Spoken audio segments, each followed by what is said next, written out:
जय हिंद दोस्तों। कैसे हैं आप सभी? उम्मीद है कि आप सब अच्छे होंगे। आज हम आधुनिक काल के भाग 2 के महत्वपूर्ण घटनाक्रम को पढ़ेंगे।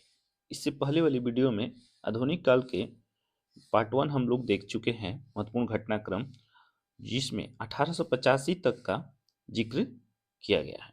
चलिए हम लोग अब 1885 के बाद की महत्वपूर्ण घटनाक्रम, इसमें हम 1947 तक के पढ़ेंगे। 1894 ईस्वी बिहार टाइम्स का प्रकाशन, जो बिहार टाइम्स मैगजीन है उसका प्रकाशन 1894 ईस्वी में। 1906 ईस्वी बिहार बंगाल पृथक्करण का मांग प्रारंभ। ठीक है, नेक्स्ट देखते हैं हम लोग। 1908 ईस्वी मुजफ्फरपुर बम कांड। ये क्वेश्चन आता है, मुजफ्फरपुर बम कांड कब हुआ? 1908 ईस्वी में, जिसमें प्रफुल्ल चक्की एवं खुदीराम बोस के माध्यम से क्रांतिकारी राष्ट्रवाद का बिहार में प्रसार हो रहा था। कौन कौन? प्रफुल्ल चक्की और खुदीराम बोस को। बिहार के प्रादेशिक सभा का पटना में आयोजन। बिहार प्रादेशिक सभा का पटना में आयोजन कब हुआ था? 1908 ईस्वी में। थोड़ा सा आप लोग ध्यान दीजिएगा, खुदीराम बोस और प्रफुल्ल चक्की बिहार में जो क्या कर रहे थे, राष्ट्रवाद को यानी क्रांतिकारी राष्ट्रवाद को प्रसार प्रसार कर रहे थे।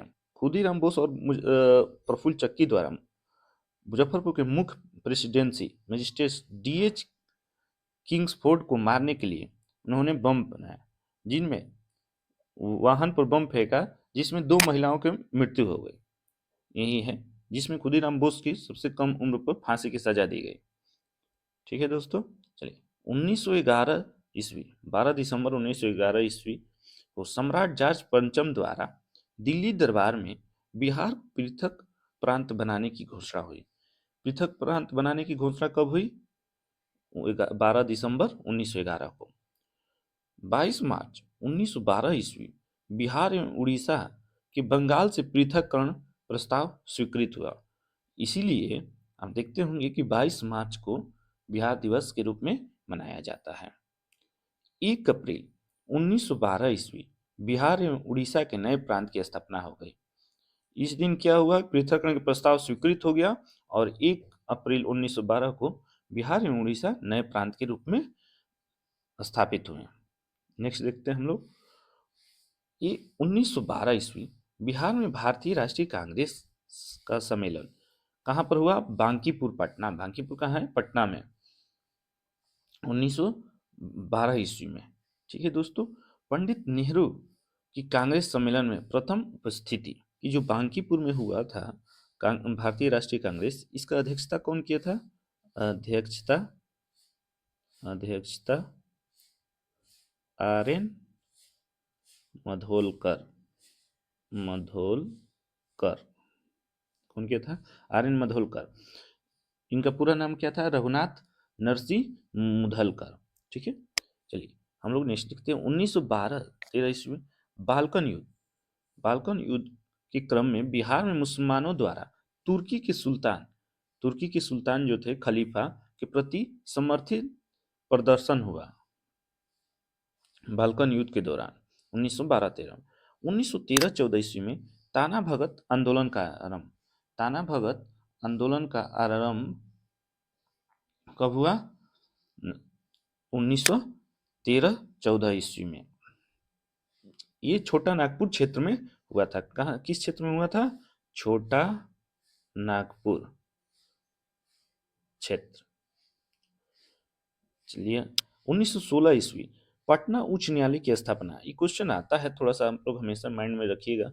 पटना उच्च न्यायालय की स्थापना कब हुई थी? 1916 ईस्वी में। सर एडवर्ड प्रथम मुख्य न्यायाधीश नियुक्त हुए। सर एडवर्ड, पटना उच्च न्यायालय के मुख्य न्यायाधीश कौन नियुक्त हुआ? सर एडवर्ड प्रथम। मौलाना मजहरुल हक के नेतृत्व में बिहार में होम रूल आंदोलन का प्रारंभ हुआ।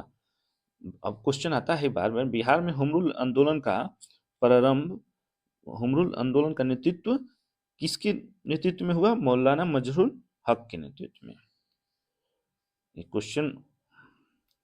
क्वेश्चन आता है आपको कि बिहार में होम रूल आंदोलन का नेतृत्व किसने किया? मौलाना मजहरुल हक। नेक्स्ट हम लोग देखें 1917 ईस्वी में गांधी जी द्वारा चंपारण में नील मालिकों के विरुद्ध सफल सत्याग्रह किया गया। गांधी जी का प्रथम सत्याग्रह 1917 में चंपारण सत्याग्रह माना जाता है। इसी समय पटना विश्वविद्यालय की भी स्थापना हुई। ठीक है दोस्तों, आप लोग थोड़ा सा याद रखिएगा, गांधी जी की प्रथम सत्याग्रह कौन था? चंपारण सत्याग्रह। ठीक है दोस्तों, 1919 ईस्वी में बिहार में खिलाफत आंदोलन का आरंभ। हम सभी को पता है कि 1919 से में खिलाफत आंदोलन शुरू हो गया था। खिलाफत आंदोलन के बारे में तुर्की के खलीफा के नेतृत्व के लिए, जिसको निष्कासित कर दिया था, उन्हीं के संरक्षण में के लिए स्वामी विद्यानंद के नेतृत्व में किसान आंदोलन का प्रारंभ कब हुआ था? 1919 में। थोड़ा सा ये भी ध्यान दीजिए, किसान आंदोलन का नेतृत्व कौन कर रहा था? स्वामी विद्यानंद, 1919 ईस्वी में। 1919 के अधिनियम के अंतर्गत बिहार में द्वैत शासन का आरंभ हुआ। बिहार सहित द्वैत शासन का आरंभ हुआ। बिहार हिंदी साहित्य सम्मेलन की स्थापना हुई कब? 1919 ईस्वी में। 1920 ईस्वी बिहार में असहयोग आंदोलन का आरंभ और मौलाना मजरुल हक द्वारा सदाकत आश्रम की स्थापना, जिसका अभी कांग्रेस पार्टी के जो अभी क्या है यहाँ पर ऑफिस है, वर्तमान समय में कार्यालय है, उस सदाकत आश्रम की स्थापना कौन किया गया था? कौन किया था? मौलाना मजरुल हक द्वारा। 1921 ईस्वी बिहार विद्यापीठ विश्व की स्थापना। 1921 ईस्वी बिहार विद्यापीठ की स्थापना की गई। 1921 ईस्वी ब्रिटिश युवराज के बिहार यात्रा। ब्रिटिश युवराज की बिहार यात्रा कब हुई? 1921 ईस्वी में। 1923 ईस्वी बिहार में स्वराज दल की स्थापना। बिहार में स्वराज दल की स्थापना हुई। ठीक है दोस्तों,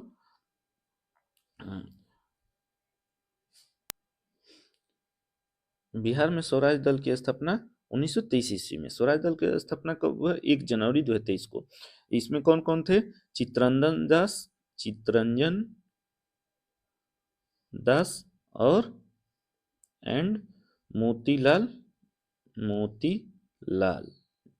नेहरू। ठीक है। 1925 ईस्वी Prince of Wales medical college की स्थापना।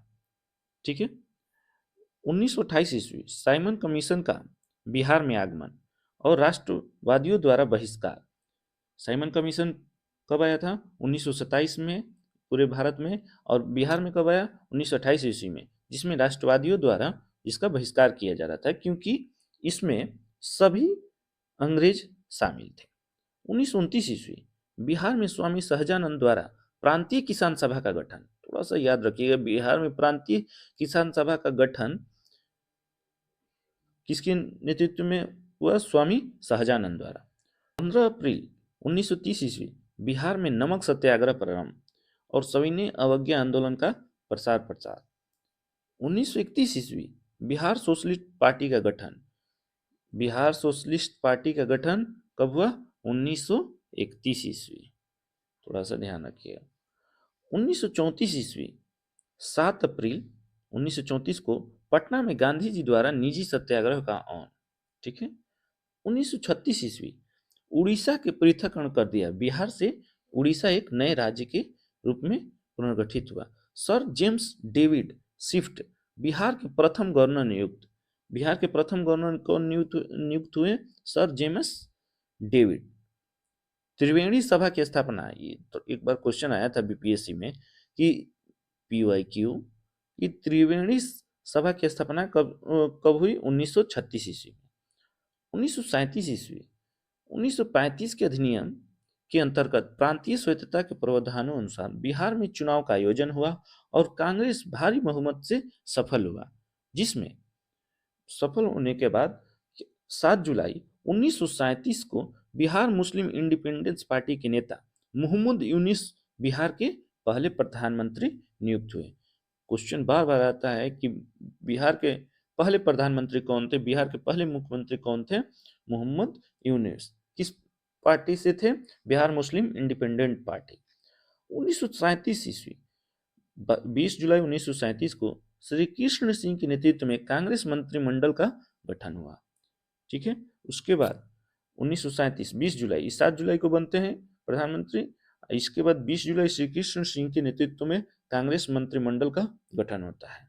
1938 ईस्वी अब्दुल कयूम अंसारी द्वारा मोमिन कॉन्फ्रेंस की स्थापना होता है। 1940 ईस्वी फॉरवर्ड ब्लॉक की बिहार शाखा का गठन। फॉरवर्ड ब्लॉक की स्थापना किसने किया था? सुभाष चंद्र बोस ने। सुभाष चंद्र बोस कब? 1940 में। 1942 ईस्वी भारत छोड़ो आंदोलन की शुरुआत होता है और 11 अगस्त को पटना गोलीकांड में 7 छात्रों की हत्या हो जाती है। अभी भी आप लोग जाइएगा पटना, बिहार की राजधानी पटना में, तो वहाँ सचिवालय पर जो 7 छात्रों के हत्या हुई थी उनका फिगर वहाँ पर बनाया गया है। नेक्स्ट हम लोग पढ़ते हैं 1942 से 43 अंग्रेजों के विरोध के लिए आजाद दस्ते का गठन। आजाद दस्ते का गठन कब हुआ? आपको 1942-43 में। बिहार में श्री कृष्ण सिंह के नेतृत्व में अंतरिम सरकार की स्थापना। अंतरिम सरकार की स्थापना 1946-47 में बिहार में भयावह हिंदू मुस्लिम दंगे। आपको पता हो 1946-47 में क्या हुआ? देश का विभाजन हुआ, जिसमें बिहार भी प्रभावित हुआ और बिहार में भी भयावह हिंदू मुस्लिम दंगे हुए। ठीक है। बिहार मुसलमानों का पूर्वी बंगाल वर्तमान बांग्लादेश की ओर पलायन। जो आजाद दस्ते का गठन किसने किया था? आजाद दस्ते का कौन? चंद्रशेखर आजाद। चंद्रशेखर आजाद। 1947 ईस्वी भारत की स्वतंत्रता और बिहार में जयराम दौलत राम राज्यपाल बने। आता है बिहार के प्रथम राज्यपाल कौन है स्वतंत्रता के बाद? जयराम दौलत राम। और मुख्यमंत्री पहले कौन बने? श्री कृष्ण सिंह, आजादी के बाद। 1950 ईस्वी भारतीय गणराज्य की स्थापना हुई है और बिहार के प्रांत की जगह अब राज्य का दर्जा, पहले प्रांत होता था जो राज्य में परिवर्तित हो गया। 1950 ईस्वी बिहार में जमींदारी प्रथा का उन्मूलन।